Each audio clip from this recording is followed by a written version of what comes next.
Hey, Ty Brady here with Brady Insurance Marketing in the Ty Brady Way, one of the nation's largest field marketing organizations that helps independent agents achieve a 6- and 7-figure income with the systems and strategies that I'm going to talk about with you today. Welcome back to another episode of the Ty Brady Way. Thanks, Jim, for being here today. Jim Winokur, correct? That's correct. All right, I got it right for once. No. Thanks for being on the show today. And, you know, for the audience here, we do a lot about successful entrepreneurs and their different avenues on how they've been able to make money. And I think you've been very well and instrumental in the financial service industry, something that I do not like to deal with at all. And so I always call you for, you know, tidbits and kind of what's going on. So tell the audience here a little bit about your background and why you're doing what you do now and actually how you can help.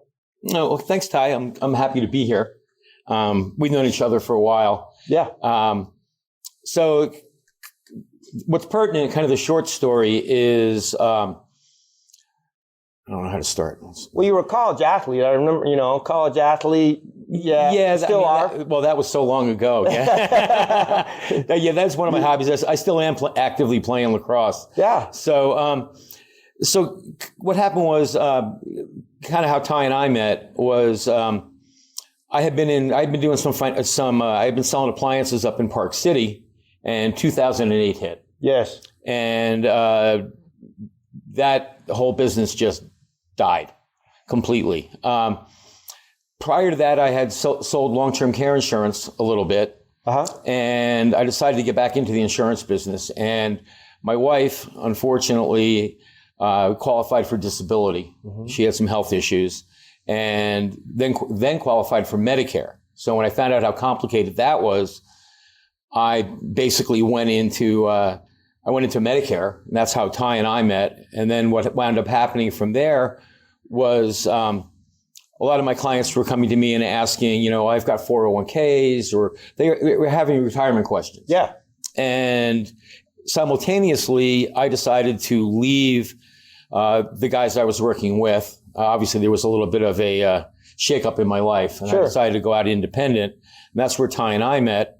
And then what wound up happening was I decided to go farther down the road of retirement planning. Mm-hmm. Medicare is still a good part of my business. Yeah. But, you know, for me and my background and having to do with, you know, with my wife and knowing what we went through and how we were not prepared for, you know, her eventual passing.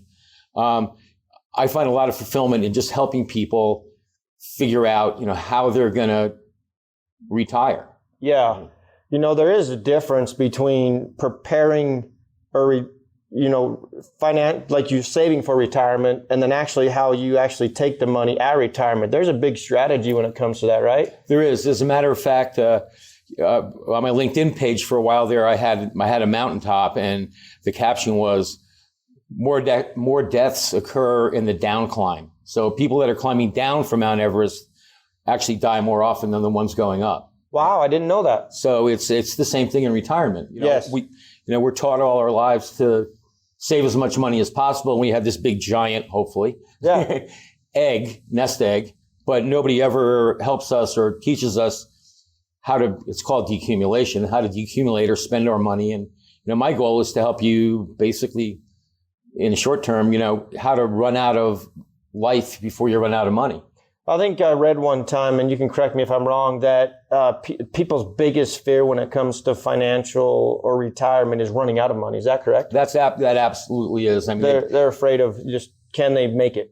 That's true. And we haven't been taught that. Yeah. And nobody talks to us about that. You know, for most people, you know, we're getting up in the morning, we're going to work, and, you know, we're raising our families, and we're literally just kind of grinding it out. Yeah. And then all of a sudden, when I ask people questions about retirement, a lot of times they don't even have a picture of what it might look like or what they're planning on, because they haven't even had time to think about it.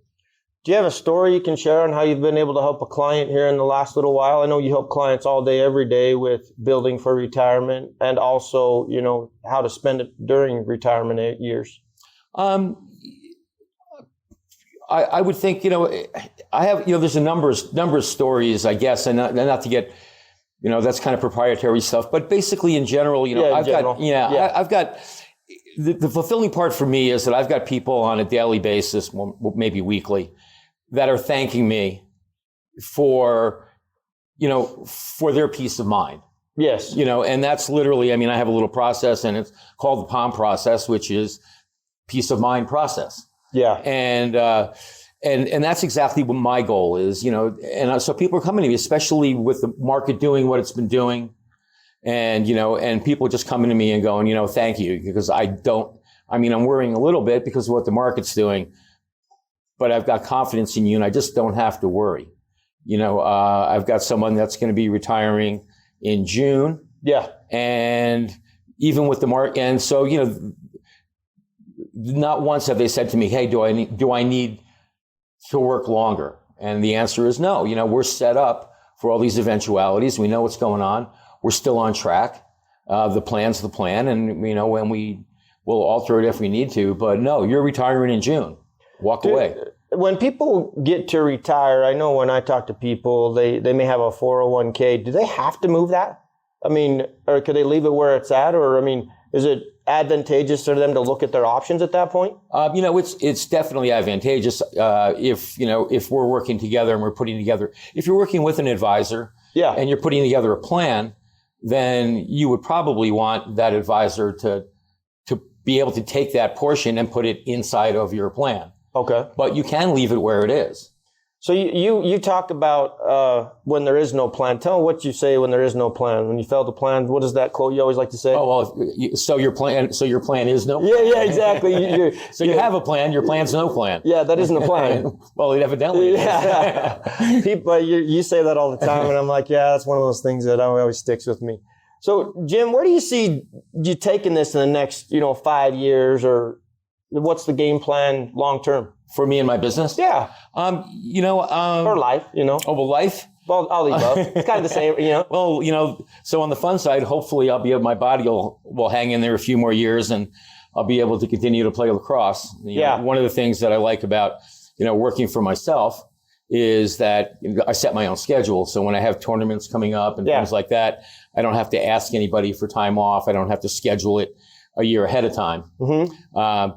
And, I don't really plan on retiring soon. This is something that I enjoy doing. Sure. And assuming I stay mentally sharp, it's something that I can do for years on end. And I can tune it up and tone it down if I need to. Sure. But, right now, I was just thinking this morning, what would I do if I retired? I've got a friend of mine I just met who lives in Cabo. Okay. And, so now I have a place to go visit, which is great. But I was thinking, could I live there? Get up in the morning and what? Go shop for vegetables and then probably be bored out of my mind or find something to do there. When you find your purpose, you never work a day in your life. And it's like I ask myself, what would I do? I'm like, I don't know what I would do. I love what I do. I can do what I want when I want. I can help people. What other opportunity is out there? And, I'm happy with where I'm at. I'm just going to continue to grow it. So I know we just had that conversation. Yeah. It's like, what else would you do? And the answer was, if I don't do this, I'll have to find something. Any other thoughts you'd like to leave with the audience and how they may be able to get in touch with you if they want to reach out to you? Probably the easiest thing is my LinkedIn page. Okay. That's probably the easiest thing. Jim Winokur.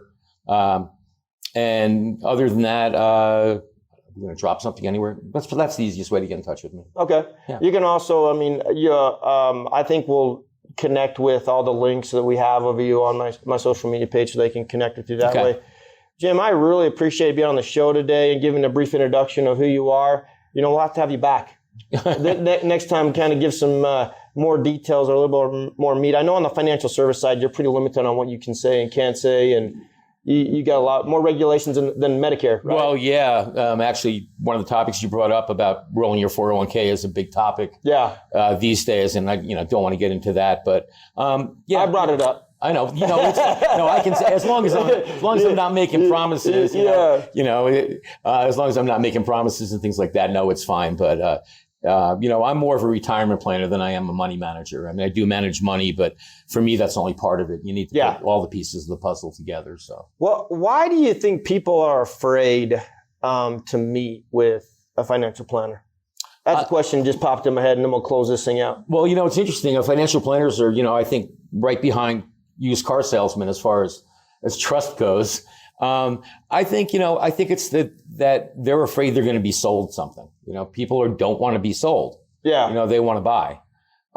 If that's the case, I don't see it. For me, it's a partnership. Sure. And that's, if you look at anything that I do out there, it says, are we a fit? If we're not a fit, we won't work together. Yeah. And I'll refer you to somebody else because, it's a long-term commitment and, my clients are my friends.